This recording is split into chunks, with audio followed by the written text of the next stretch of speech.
আসসালামু আলাইকুম প্রিয় দর্শক, কেমন আছেন সবাই? আশা করি ভালো আছেন, আমিও ভালো আছি। তাহলে আমি এই মুহূর্তে আপনাদের মাঝে হাজির হলাম। কদিন পার্ট বাই পার্ট দেখানো হয়েছিল রাউটার মেশিন দিয়ে কীভাবে বিট তোলা হয়। এই যে আমরা আলমারির বক্স পায়া এই যে বিট উঠাইছি, এখন কমপ্লিট করা হয়েছে। তা পুরো ভিডিওটা ফুল দেখতে থাকুন।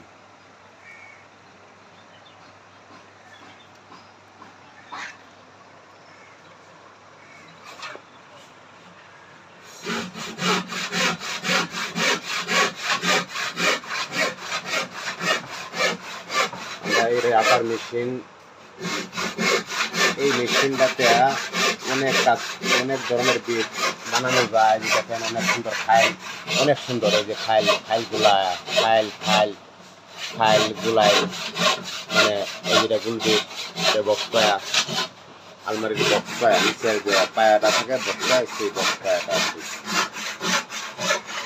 লম্বা আছে দুটা, বাটি খাটো আছে।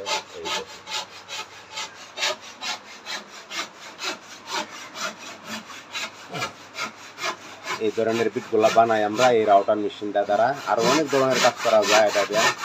এর পরবর্তী ভিডিওতে দেখাবো, ইনশাল্লাহ দেখতে পারবেন যে অনেক সুন্দর সুন্দর বিট বানানো হয়।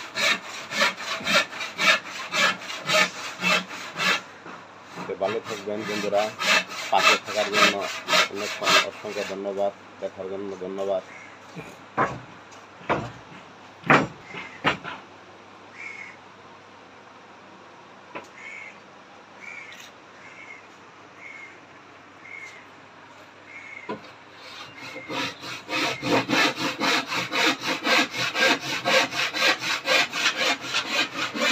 অনেক সুন্দরভাবে, অনেক নিখুঁতভাবে বিট হয়, অনেক সুন্দর ফিনিশিং হয়, নিখুঁতভাবে বিট হয় আর কি।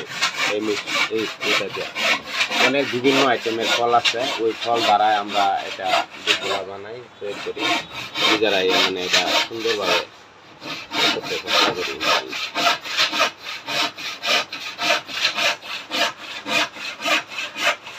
কারণ হয়তো আপনারা বলতে পারেন যে এটা কি দেখায়, খালি মেশিন মারে দেখায় না, কি বানানো হয়। তো কমপ্লিট করার পরে আপনাদের মাঝে করছি আর কি, মানে সম্পূর্ণ বিটগুলা।